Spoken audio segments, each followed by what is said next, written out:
Everyone, welcome back to my channel. CG pre BEd and pre DElEd का 4th counselling आप लोगों का होने वाला है और इसके लिए आप लोगों का शेड्यूल जारी कर दिया गया है। क्या प्रोसेस होने वाला है, किसको काउंसलिंग में शामिल किया जाएगा, स्टेप बाय स्टेप प्रोसेस मैं आपको डिटेल में बताने वाली हूँ, सो वीडियो को अंत तक जरूर देखिएगा। अब इसके लिए देखिए, सबसे पहले आपको एससीईआरटी के ऑफिशियल वेबसाइट में विजिट करना है। विजिट करने के लिए किसी भी ब्राउजर में आपको लिखकर सर्च कर लेना है CGSCERT। जैसे ही आप CGSCERT लिखकर सर्च करेंगे, आपके सामने SCERT का पेज आ जाएगा। अब आपको इसमें स्क्रॉल करके नीचे की तरफ आ जाना है और यहाँ पे देखिए, सबसे पहले एक लिंक प्रोवाइड किया गया है, लिखा हुआ है SCERT Chhattisgarh DElEd online counselling 2020। इस पे आपको क्लिक कर लेना है। जैसे ही आप क्लिक करेंगे, आपके सामने सर्कुलर ऑर्डर्स का पेज आ चुका है। अब देखिए, आपको स्क्रॉल करके इसमें नीचे आना है और सबसे लास्ट में एक लिंक प्रोवाइड किया गया है, लिखा हुआ है डीएलएड ऑनलाइन काउंसलिंग 2025-26 हेतु लिंक। इस पे आपको क्लिक कर लेना है। जैसे ही आप उस पर क्लिक करेंगे, आपके सामने एक न्यू पेज ओपन हो जाएगा। अब आपको इसमें स्क्रॉल करके नीचे आना है। अब देखिए, यहाँ पे आपको एक ऑप्शन को सिलेक्ट करना होगा। आप चाहे तो इसे भी सिलेक्ट कर सकते हैं। इसके सामने लिखा है क्लिक टू लॉगिन, इस पर क्लिक कर सकते हैं, या फिर आप बीएड के सामने लिखा है क्लिक टू लॉगिन, इस पर आप क्लिक कर सकते हैं, या फिर डीएलएड के सामने लिखा है क्लिक टू लॉगिन, इस पर आप क्लिक कर सकते हैं। तीनों में से किसी एक ऑप्शन को आप क्लिक करेंगे तो आप लोगों को शेड्यूल देखने को मिल जाएगा। तो देखिए, यहाँ पे हम एक ऑप्शन को सिलेक्ट कर लेते हैं। सिलेक्ट करने के बाद यहाँ पे देखिए, लेटेस्ट न्यूज़ में आप लोगों को एक इंपॉर्टेंट लिंक प्रोवाइड किया गया है, new counselling schedule for vacant seat. Means आप लोगों का 3rd काउंसलिंग होने के बाद जितने भी सीट वैकेंट रह गए हैं, उसके बाद आप लोगों का ये शेड्यूल जारी किया गया है। तो इस पर आपको सिंपली क्लिक कर लेना है। जैसे आप क्लिक करेंगे, अब देखिए यहाँ पे आप लोगों का 1/12/2025 आज की डेट पे ये नोटिफिकेशन जारी किया गया है। क्या है पूरा प्रोसेस, चलिए हम इसको समझते हैं। अब देखिए, यहाँ पे आप लोगों का बताया गया है कि तीसरे चरण में 3 सूची जारी करने के पश्चात राज्य के विभिन्न शिक्षा महाविद्यालय संस्थाओं में रिक्त सीटों के विरुद्ध अंतिम चरण की प्रवेश प्रक्रिया आप लोगों की ये होने वाली है। ठीक है, इसमें देखिए, सबसे पहले आप लोगों का शेड्यूल क्या जारी किया गया है, इसके बाद आप लोगों का क्या प्रोसेस होने वाला है, ये भी हम आगे देखने वाले हैं। इसमें देखिए, बताया गया है कि तीसरे चरण में दिए गए विकल्प के आधार पर चौथी सूची जारी करना। मीन्स आप लोगों ने 3rd काउंसलिंग कराया होगा, तो उसमें आप लोगों को मैक्सिमम 5 कॉलेज को सिलेक्ट करना था। ठीक है, तो आप लोगों को जो 4th काउंसलिंग में फिर से रजिस्ट्रेशन नहीं करना है, फिर से पेमेंट नहीं करना है, फिर से प्रेफरेंस को चेंज नहीं करना है, कॉलेज ऐड नहीं करना है, कुछ नहीं करना है। अगर आपने 3rd काउंसलिंग कराया है तो आप लोगों को इसमें शामिल किया जाएगा। जो प्रेफरेंस में आपने कॉलेज सिलेक्ट किया है, उसी में आप लोगों का नाम आने वाला है। ठीक है, अब साथ ही देखिए, यहाँ पे आप लोगों को बताया गया है कि 2 तारीख को आप लोगों का 4th काउंसलिंग का फर्स्ट मेरिट लिस्ट जो है वो जारी किया जाएगा। उसमें आपको चेक करना है कि आपका नाम मेरिट लिस्ट में आया है या फिर नहीं आया है। अगर आपका नाम आ जाता है तो आप लोगों को महाविद्यालय में देखिए, एडमिशन के लिए केवल 2 दिन का ही टाइमिंग दिया जा रहा है। पहला तो जिस दिन आपका नाम आएगा, मीन्स आप लोगों को कल के डेट पे चेक करना होगा कि मेरिट लिस्ट में आपका नाम है या नहीं। अगर आपका नाम आ जाता है तो कल और 3 तारीख, यानी 2 तारीख और 3 तारीख को आप लोगों को टाइमिंग दिया गया है एडमिशन के लिए, तो आपको महाविद्यालय में जाकर एडमिशन कराना होगा। मैंने आपको पहले भी बताया था कि आगे अगर आप लोगों का प्रोसेस होगा तो काफ़ी इंस्टेंट होगा। एज यू कैन सी, बहुत ही कम टाइमिंग आप लोगों को दिया जा रहा है। ठीक है, तो आप लोगों को चेक करना होगा और इसके बाद आप लोगों को सारे डॉक्यूमेंट्स के साथ अलॉटमेंट लेटर भी आप लोगों को SCERT के ऑफिशियल वेबसाइट में देखने को मिलेगा। वहाँ से आपको अलॉटमेंट लेटर को डाउनलोड करना होगा और फिर जाकर आपको वहाँ पे एडमिशन कराना होगा। तो अभी से आप सारे डॉक्यूमेंट्स को प्रिपेयर कर लीजिए। क्या क्या डॉक्यूमेंट लगेगा, इस पर मैंने डिटेल में वीडियो बना के चैनल पे शेयर किया हुआ है। उसका लिंक मैं डिस्क्रिप्शन में आप लोगों को प्रोवाइड कर दूंगी, उस पर आप क्लिक करके वीडियो को देख लीजिएगा। उसमें सारे डॉक्यूमेंट्स मैंने बताए हुए हैं। ठीक है, तो सारे डॉक्यूमेंट्स को आप लोगों को अरेंज करके रखना है और इसके बाद जब आप लोगों का अलॉटमेंट लेटर जारी होगा SCERT के ऑफिशियल वेबसाइट में, तो उसे आपको डाउनलोड करना होगा और सारे डॉक्यूमेंट्स के साथ महाविद्यालय में जाकर आपको एडमिशन करा लेना है। पहले आप लोगों को टाइमिंग दिया जाता था ट्रांसफर सर्टिफिकेट एंड माइग्रेशन के लिए, अभी आप लोगों को टाइमिंग नहीं दिया जाएगा, इसलिए आप लोगों को सारे डॉक्यूमेंट्स को लेकर जाने हैं। ठीक है, अब यहाँ पे ध्यान से समझिए, 4th लिस्ट जो है वो आप लोगों का 2 तारीख को जारी कर दिया जाएगा और 3 तारीख तक आप लोगों को एडमिशन का टाइमिंग दिया जाएगा। इसके बाद आप लोगों का 5th मेरिट लिस्ट जो है वो अगले दिन ही 4 तारीख को जारी कर दिया जाएगा। आप लोगों का काफ़ी इंस्टेंट प्रोसेस होने वाला है। ठीक है, तो 4 तारीख को फिर आपको चेक करना पड़ेगा कि आपका नाम मेरिट लिस्ट में है या फिर नहीं। अगर आपका नाम 4 तारीख के मेरिट लिस्ट वाले में आ जाता है तो 4 और 5 केवल 2 दिन का टाइमिंग दिया जाएगा, आपको जाकर महाविद्यालय में एडमिशन कराना होगा। अगेन आप लोगों का यहाँ पे वैकेंट सीट का कोई बात नहीं किया गया है कि वैकेंट सीट जारी हो गई या नहीं। ठीक है, तो आप लोगों का जारी होगा तो भी अपडेट हो जाएगा और अगर नहीं होगा तो आप लोगों को डायरेक्ट एडमिशन लेने होंगे। ठीक है, तो देखिए 4 तारीख वाली मेरिट लिस्ट में जिनका भी नाम आ जाएगा, आपको 4 और 5 2 दिन का टाइमिंग दिया गया है, इसमें जाकर आपको एडमिशन लेना होगा। इसके बाद देखिए जितने वैकेंट सीट रहेंगे उस बेसिस पे आप लोगों का 6th मेरिट लिस्ट भी आने वाला है।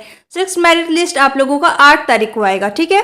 तो 8 तारीख वाली मेरिट लिस्ट में अगर आपका नाम आ जाता है तो अगेन आपको 2 दिन का टाइमिंग दिया जाएगा, 8 और 9। तो इसमें जाकर आपको महाविद्यालय में एडमिशन कराना होगा मतलब आप लोगों का जो 4th काउंसलिंग होने वाला है उसमें आप लोगों का 3 मेरिट लिस्ट अगेन आने वाला है। ये बेसिकली आप लोगों का तब तक जारी होगा, जैसे मान लीजिए अगर फर्स्ट मेरिट लिस्ट आया उसमें सभी स्टूडेंट ने एडमिशन ले लिया तो आपका सेकंड और थर्ड मेरिट लिस्ट जो आने वाला है वो नहीं आएगा। इसके साथ ही देखिए अगर मान लीजिए आप लोगों का फर्स्ट लिस्ट आ गया, उसमें एडमिशन कंप्लीट नहीं हुआ, फिर भी सीट वैकेंट है, तो आप लोगों का सेकंड लिस्ट आएगा और सेकंड लिस्ट के बाद भी ये पूरे एडमिशन फुल नहीं होंगे, पूरे स्टूडेंट एडमिशन नहीं लेंगे, तो आप लोगों का थर्ड लिस्ट आएगा। ठीक है, ये प्रोसेस होने वाला है। अब यहाँ पे देखिए किन स्टूडेंट को मेरिट लिस्ट में शामिल किया जाएगा, क्लियरली आप लोगों का मेंशन किया गया है। सबसे पहले नंबर पे लिखा हुआ है कि इस चरण के लिए जिन अभ्यर्थियों ने तीसरे चरण में विकल्प फॉर्म जमा किया था एवं जिन्हें अब तक जारी तीनों सूची में महाविद्यालय आवंटित नहीं हुआ है, उनके आवेदन पर इस चरण की प्रवेश प्रक्रिया के लिए विचार किया जाएगा। इसके अतिरिक्त जिन्हें तीसरे चरण की सूची में महाविद्यालय आवंटित हुई थी परंतु उन्होंने प्रवेश नहीं लिया व चयन को निरस्त नहीं कराया एवं निरस्त कराने के पश्चात महाविद्यालय आवंटित नहीं हुआ है, उनके आवेदन पर भी विचार किया जाएगा।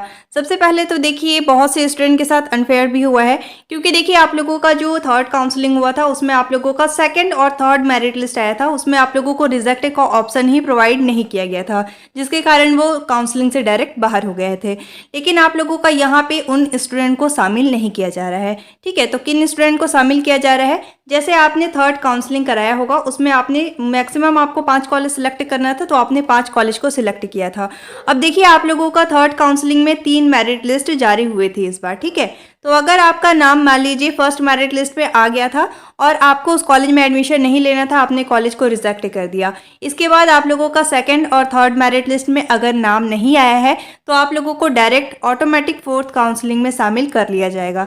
ठीक है, और ऐसे स्टूडेंट जिनका थर्ड काउंसलिंग के किसी भी मेरिट, चाहे आपका फर्स्ट मेरिट हो, सेकंड मेरिट हो या फिर थर्ड मेरिट हो, आपको एक बार भी कॉलेज अलॉट नहीं हुआ है तो भी आप लोगों को फोर्थ काउंसलिंग में शामिल कर लिया जाएगा। इसमें आप लोगों को फिर से काउंसलिंग कराने, पेमेंट करने या फिर कोई भी प्रोसेस करने का ऑप्शन का टाइमिंग नहीं दिया गया है, डायरेक्ट आप लोगों का मेरिट लिस्ट आने वाला है। ठीक है, तो किनको शामिल किया जाएगा फोर्थ काउंसलिंग में, जिनको थर्ड काउंसलिंग के किसी भी मेरिट, चाहे फर्स्ट मेरिट हो या फिर थर्ड मेरिट हो या फिर सेकंड मेरिट हो, इसमें आपको एक बार ही सिर्फ कॉलेज अलॉट हुआ था और आपने कॉलेज को रिजेक्ट कर दिया है, तो आप लोगों को फोर्थ काउंसलिंग में शामिल किया जाएगा। इसके साथ ही जिनको थर्ड काउंसलिंग के किसी भी मेरिट में, चाहे फर्स्ट मेरिट हो, सेकंड मेरिट हो या फिर थर्ड मेरिट हो, एक बार भी अभी तक कॉलेज अलॉट नहीं हुआ है, उनको फोर्थ काउंसलिंग में डायरेक्ट शामिल किया जाएगा। ठीक है, लेकिन अगर मान लीजिए थर्ड काउंसलिंग के किसी भी मेरिट में, मान लीजिए आपको फर्स्ट मेरिट में या सेकंड मेरिट में या थर्ड मेरिट में आपको कॉलेज अलॉट हुआ था और आपने एक्सेप्ट करके एडमिशन नहीं लिया, तो आपको काउंसलिंग से बाहर कर दिया गया है, आपका नाम फोर्थ काउंसलिंग में नहीं आने वाला है। इसके साथ ही देखिए सेकेंड और थर्ड मेरिट लिस्ट में रिजेक्ट करने का ऑप्शन प्रोवाइड नहीं किया गया था और आपको अगर कॉलेज अलॉट हुआ था, आपने एक्सेप्ट करके एडमिशन नहीं लिया, तो भी आपको फोर्थ काउंसलिंग में शामिल नहीं किया जाएगा। ठीक है, तो इस बार जो आपका मेरिट लिस्ट आने वाला है उसका कट ऑफ आप लोगों को बहुत ही डाउन देखने को मिलेगा, क्योंकि देखिए आप लोगों में से बहुत से ऐसे स्टूडेंट होंगे जिनका नंबर बहुत कम था और उनको कॉलेज इसी कारण से नहीं मिल रहा था। तो बाकी के जितने भी स्टूडेंट को कॉलेज अलॉट हुआ है उनको काउंसलिंग में शामिल नहीं किया जा रहा है, तो आप लोगों का इस बार का कट ऑफ काफ़ी डाउन जाने वाला है। ठीक है, और कल आप लोगों का मेरिट लिस्ट आएगा, तो आप लोगों को चैनल से जुड़े रहने हैं। आप लोगों के छोटे छोटे जितने भी अपडेट्स रहेंगे मेरे चैनल के माध्यम से बताए जाएंगे। ठीक है, तो आप लोग बेल आइकन को भी ऑन कर लीजिएगा ताकि कोई भी इन्फॉर्मेशन आप लोगों का मिस ना हो। और कल आप लोगों का जैसे ही फोर्थ मेरिट लिस्ट जारी होगा आपको मेरे चैनल के माध्यम से अपडेट कर दिया जाएगा। इसके बाद आपको चेक करना है, आपका अगर कॉलेज अलॉट हो गया है, आपको मेरिट लिस्ट में नाम है, तो आपको जाकर महाविद्यालय में एडमिशन कराना होगा। ठीक है, तो यहाँ पे मैंने आपको बता दिया कि किनको शामिल किया जाएगा और किनको नहीं किया जाएगा। ठीक है, यहाँ पे आप लोगों को बताया गया है कि आप लोगों ने अगर कॉलेज को रिजेक्ट किया था, मान लीजिए आप लोगों को फर्स्ट मेरिट में कॉलेज अलॉट हो गया था, थर्ड काउंसलिंग के फर्स्ट मेरिट में अगर आपका नाम आ गया था, आपने कॉलेज को रिजेक्ट किया है, तो भी आप लोगों को फोर्थ काउंसलिंग में शामिल किया जाएगा। और जिन स्टूडेंट को थर्ड काउंसलिंग के किसी भी मेरिट में अभी तक कॉलेज अलॉट नहीं हुआ है, उनको भी फोर्थ काउंसलिंग में डायरेक्ट शामिल किया जाएगा। ठीक है, इसके बाद देखिए सेकंड नंबर पे आप लोगों का बताया गया है कि किसी भी महाविद्यालय में प्रवेशित अभ्यर्थी का नाम आवंटन प्रक्रिया में नहीं आएगा। मीन्स बहुत से स्टूडेंट ने कॉलेज को कैंसिल भी किया होगा, जैसे बहुत से स्टूडेंट को कॉलेज में एडमिशन मिल गया था बट वो एडमिशन को कैंसिल कर दिए थे। ठीक है, तो आपको इस बार जो 4th काउंसलिंग होने वाला है उसमें शामिल नहीं किया जाएगा, आपका नाम मेरिट लिस्ट में नहीं आएगा। इसी प्रकार जिनका नाम पूर्व की तीसरी सूची में आया था, मीन्स आप लोगों का 3rd काउंसलिंग में नाम आया था परंतु उन्होंने प्रवेश नहीं लिया, आप लोगों का 2nd और 3rd मेरिट लिस्ट जो आया था उसमें रिजेक्ट करने का ऑप्शन नहीं था, ओनली एक्सेप्ट का ऑप्शन था। तो अगर आपने एक्सेप्ट करके महाविद्यालय में एडमिशन नहीं लिया है तो आपको 4th काउंसलिंग में शामिल नहीं किया जाएगा। और जिन्होंने आवंटन निरस्त नहीं कराया है उनके नाम पर भी विचार नहीं किया जाएगा। मीन्स आप लोगों ने अगर कॉलेज को रिजेक्ट नहीं किया था तो भी आपको 4th काउंसलिंग में शामिल नहीं किया जाएगा। ठीक है, इसके बाद देखिए 3rd नंबर पे आप लोगों को बताया गया है कि जिन अभ्यर्थी का नाम इस तीसरी या चौथी सूची में आएगा उन्हें आवंटित महाविद्यालय में प्रवेश लेना अनिवार्य होगा, अन्यथा वे प्रवेश प्रक्रिया से बाहर हो जाएंगे। सो आप लोगों का जैसे 3rd काउंसलिंग का 2nd और 3rd मेरिट लिस्ट आया था, ठीक है, तो उसमें आप लोगों को रिजेक्ट करने का ऑप्शन प्रोवाइड नहीं किया गया था। सिमिलरली इस बार भी आप लोगों को रिजेक्ट करने का ऑप्शन प्रोवाइड नहीं किया जाएगा। आपको कॉलेज अलॉट हुआ मतलब आपको जाकर वहाँ पे एडमिशन लेना पड़ेगा। ठीक है, तो यही आप लोगों को बताया जा रहा है कि आप लोगों का जो तीसरी या फिर चौथी सूची आएगी, मीन्स आप लोगों का 3rd मेरिट हो या फिर 4th मेरिट लिस्ट आएगी, उसमें आप लोगों को एडमिशन लेना कंपलसरी रहेगा, अदरवाइज आप काउंसलिंग से बाहर हो जाएंगे। ठीक है, इसके बाद देखिए 4th पॉइंट आप लोगों को बताया गया है कि उपर्युक्त बिंदुओं में स्पष्ट होवे कि जिन अभ्यर्थियों का आईडी एक्टिव है उनके आवेदन पर विचार किया जाएगा। मीन्स आपको क्या करना है, CGSCRT की ऑफिशियल वेबसाइट में विजिट करना है, विजिट करके आपको चेक करना है अगर आपकी आईडी एक्टिव है, मीन्स SCRT की ऑफिशियल वेबसाइट में आपका प्रोफाइल लॉगिन हो जा रहा है तो आप लोगों को 4th काउंसलिंग में शामिल किया जाएगा। और अगर आपका SCRT की ऑफिशियल वेबसाइट में प्रोफाइल लॉगिन नहीं हो रहा है, इनवैलिड क्रेडेंशियल शो हो रहा है या फिर किसी भी रीजन से आप लोगों का लॉगिन नहीं हो रहा है तो आप लोगों को काउंसलिंग में शामिल नहीं किया जाएगा। इसके साथ ही देखिए बहुत से ऐसे स्टूडेंट हैं जिन्होंने 3rd काउंसलिंग कराया है, उनको कॉलेज अलॉट नहीं हुआ है फिर भी उनका आईडी ओपन नहीं हो रहा है, तो आपको क्या करना है आगे, तो आपको क्या करना है, पासवर्ड को फॉरगेट करके देखना है। ठीक है, अगर आप पासवर्ड को फॉरगेट करके रीसेट करेंगे तो बहुत से स्टूडेंट का मैंने ट्राई करके देखा था, उनका जो है प्रोफाइल लॉगिन हो जा रहा है। तो आप लोगों को पासवर्ड को फिर से रीसेट करके जरूर से ट्राई कर लेना है। ठीक है, तो आप लोगों का नाम आगे मेरिट लिस्ट में आएगा। इसके साथ ही देखिए शेष जो नियम है आप लोगों का, आप लोग जैसे 1st काउंसलिंग हुआ, 2nd काउंसलिंग हुआ, 3rd काउंसलिंग हुआ, उसी तरीके से आप लोगों का सारा रूल फॉलो होने वाला है। और आप लोगों को टाइमिंग दिया गया है कि आप लोगों को अगर कॉलेज अलॉट हो जाता है तो 10 बजे से 5 बजे आप लोगों का लास्ट टाइमिंग रहेगा, तो 5 बजे से पहले जाकर आप लोगों को एडमिशन लेना होगा। और आप लोगों का शेड्यूल जैसा मैंने बताया यही आप लोगों का शेड्यूल होने वाला है। आप लोगों का ये 4th मेरिट, 5th मेरिट और 6th मेरिट 3 मेरिट लिस्ट आप लोगों को देखने को मिलेंगे। ठीक है, तो आप लोगों को SCRT की ऑफिशियल वेबसाइट में विजिट करके आप चाहे तो चेक कर सकते हैं।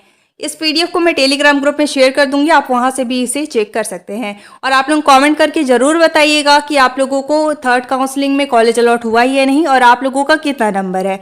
Thank you so much for watching. If you liked my YouTube video, don't forget to like, subscribe and share. You all have to join our Telegram group for the latest update. Telegram group का link description में given है, आप लोग Telegram group join कर लीजिएगा ताकि आपका कोई भी इन्फॉर्मेशन मिस ना हो। इसके साथ ही देखिए कि जैसे आप चैनल को सब्सक्राइब करते होंगे तो उसके सामने बेल आइकन है, उसको प्रेस जरूर कीजिएगा ताकि आपका कोई भी इन्फॉर्मेशन मिस ना हो।